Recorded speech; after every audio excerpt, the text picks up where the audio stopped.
Halo teman-teman semua, berjumpa lagi pada video saya.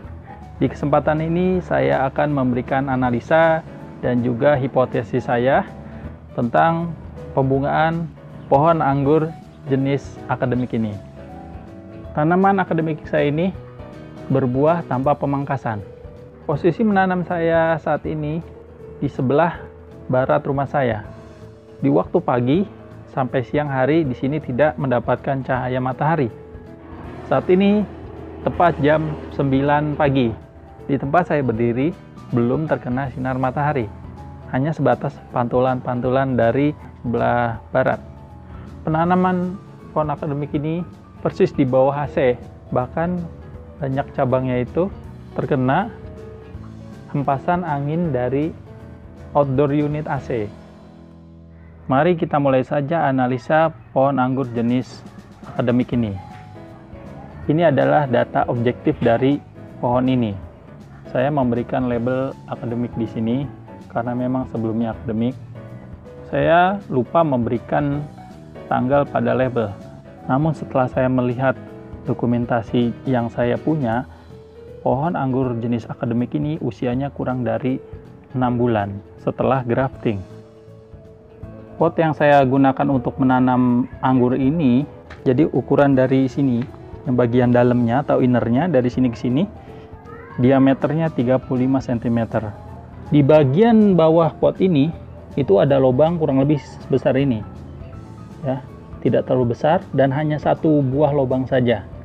Karena saat ini sedang berbunga, saya tidak berani untuk menggoyang-goyangkannya. Anggap saja misalnya ini sudah nembus ke tanah. Tapi misalnya nembus pun dengan kemungkinan yang sangat kecil karena lubangnya hanya satu buah dan hanya segini saja, kecil. Ini adalah rootstock yang digunakan pada tanaman ini. Rootstock yang digunakan adalah jenis Isabella. Sambungannya masih terlihat. Kemudian di sini muncul akar-akar karena sedang musim hujan. Ini kita bisa potes akarnya. Besar dari rootstocknya saat ini sebesar jari manis saya. Kemudian ini adalah cabang primernya. Cabang primer ini kemudian dipotong pendek. Ini jarak pemotongannya kurang lebih hanya 1 jengkal dari tanah.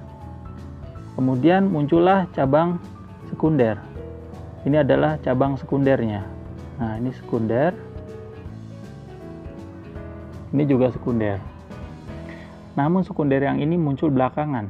Jadi sekunder yang pertama tumbuh adalah yang ini. Nah, ini yang tumbuh. Cabang sekunder yang pertama ini itu tidak satupun mengeluarkan bunga. Kita bisa lihat di sini. Namun setelah kelihatan ada bunga, saya mencoba memangkas semuanya. Tapi itu dilakukan setelah mengetahui ada bunganya. Dan menurut saya itu tidak menimbulkan dampak bertambahnya bunga.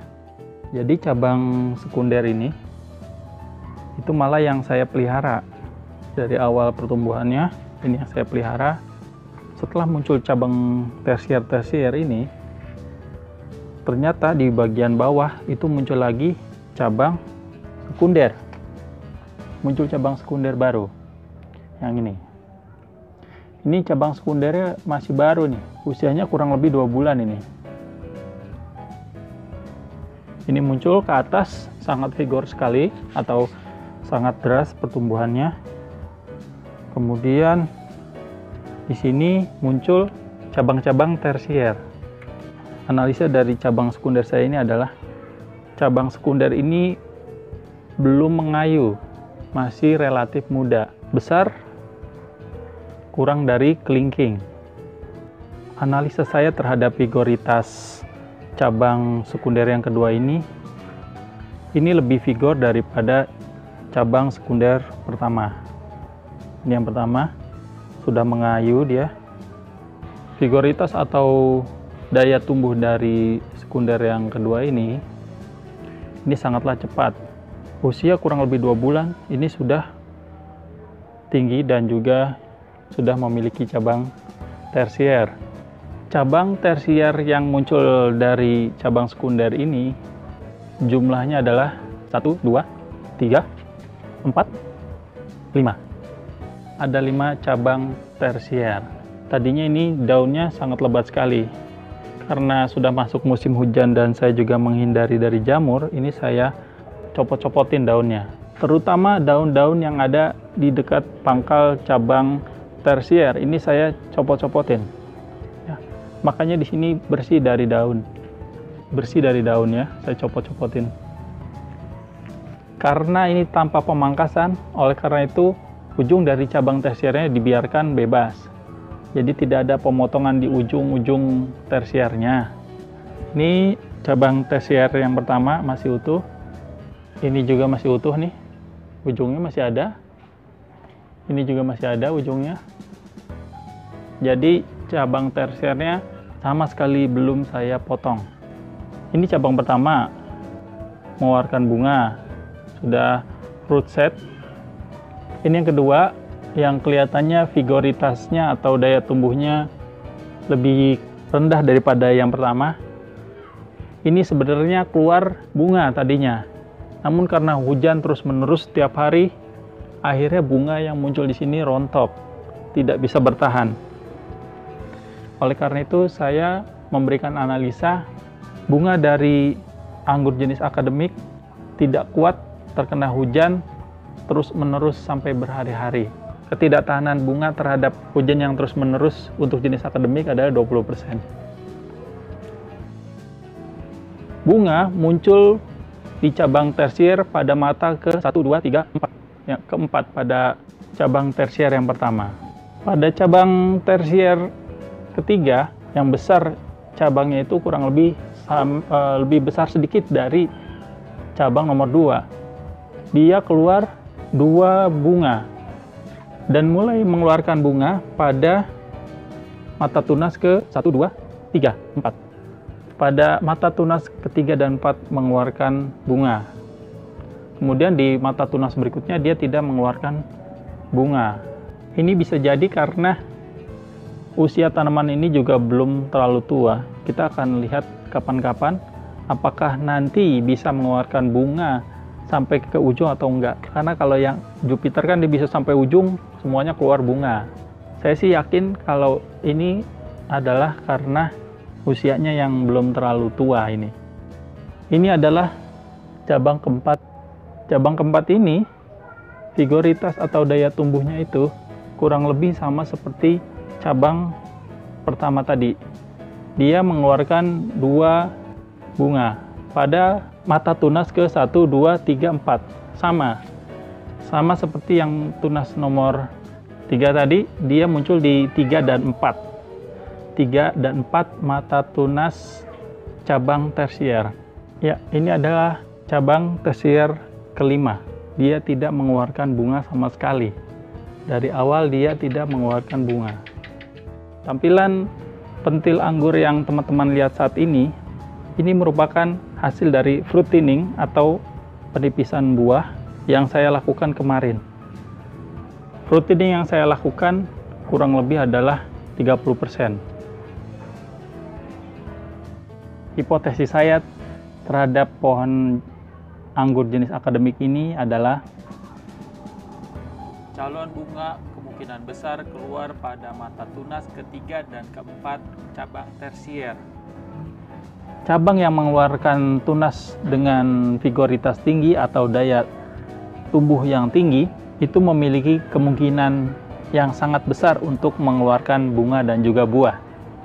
Oleh karena itu, jika teman-teman menemukan cabang yang sangat vigor dan pertumbuhannya sangat cepat, lebih baik itu dipelihara. Seperti ini yang tiba-tiba keluar tunasnya setelah saya melakukan pembentukan cabang sekunder, tersier, malah ini keluar sendirian, dia muncul. Kemudian saya pelihara, malah dia mengeluarkan bunga tanpa pemangkasan. Di sini juga ada nih, muncul nih, tiba-tiba ada tunas yang sangat vigor nih di sini. Ini saya akan biarkan nih. Mudah-mudahan nanti setelah ini selesai berbuah, kemudian panen, ini saya akan coba berikan pupuk pembuahan POC Hip Hooray versi 2. rootstock yang sehat dan juga besar itu sangat berpengaruh sekali terhadap pembuahan pohon anggur. Walaupun usia tanaman ini baru kurang lebih 6 bulan, namun ini mampu berbuah. Hipotesis saya berikutnya adalah pohon anggur jenis ini dapat berbuah di dalam pot ukuran 35 cm. Walaupun dengan kondisi pencahayaan yang tidak terus-menerus dari pagi sampai sore hari. Saya lebih merekomendasikan kalau tanaman anggur itu ditanam di tempat yang ada matahari dari pagi sampai sore hari. Itu yang lebih saya rekomendasikan. Ini hanya untuk pembuktian saja bahwa tanaman pohon anggur jenis akademik ini dapat ditanam di dalam pot yang kurang pencahayaannya. Sehingga teman-teman yang memiliki area rumah yang tidak terlalu luas, namun ada keinginan untuk menanam pohon anggur, itu dapat menanam pohon anggur di dalam pot sampai dengan berbuah. Sebagai penutup video ini, saya akan melakukan perawatan pohon akademik saya ini dengan memberikan pupuk yang sudah kita buat sebelumnya, yaitu POC pembuahan Hip Hooray versi 2. Teman-teman nanti bisa melihat video saya tentang pembuatannya.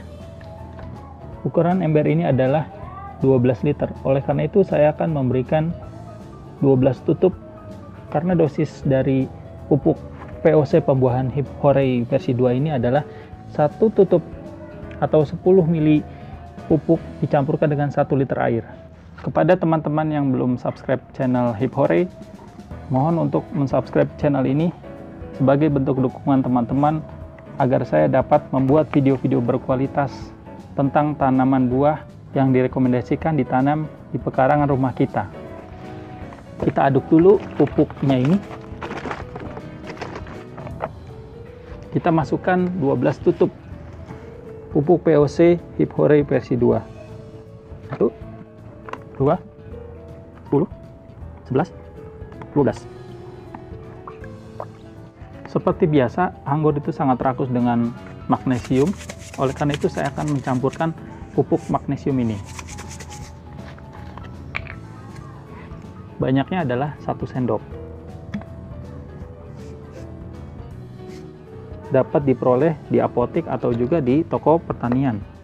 Kemudian untuk menghindarkan buah dari krek atau pecah, kita menambahkan pupuk kalsium. Mereknya bebas, bisa apa saja. Yang penting adalah kalsium. Bahkan tumbukan dari sotong itu juga bisa dipakai loh teman-teman.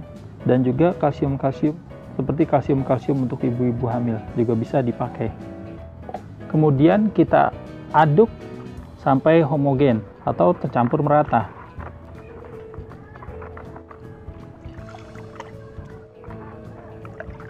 Lalu kita siramkan ke dalam pot sebanyak 2 gayung. Ini saya menggunakan gayung untuk tempayan. Sisa dari pupuk ini bisa kita berikan untuk tanaman-tanaman yang akan kita buahkan. Memang dirancang untuk membuahkan segala jenis tanaman buah. Demikianlah teman-teman analisa dan juga hipotesis saya tentang pohon anggur jenis akademik ini. Mudah-mudahan dapat bermanfaat untuk teman-teman yang akan menanam pohon anggur dan juga ingin membuahkannya. Sampai berjumpa di lain kesempatan dan bye-bye.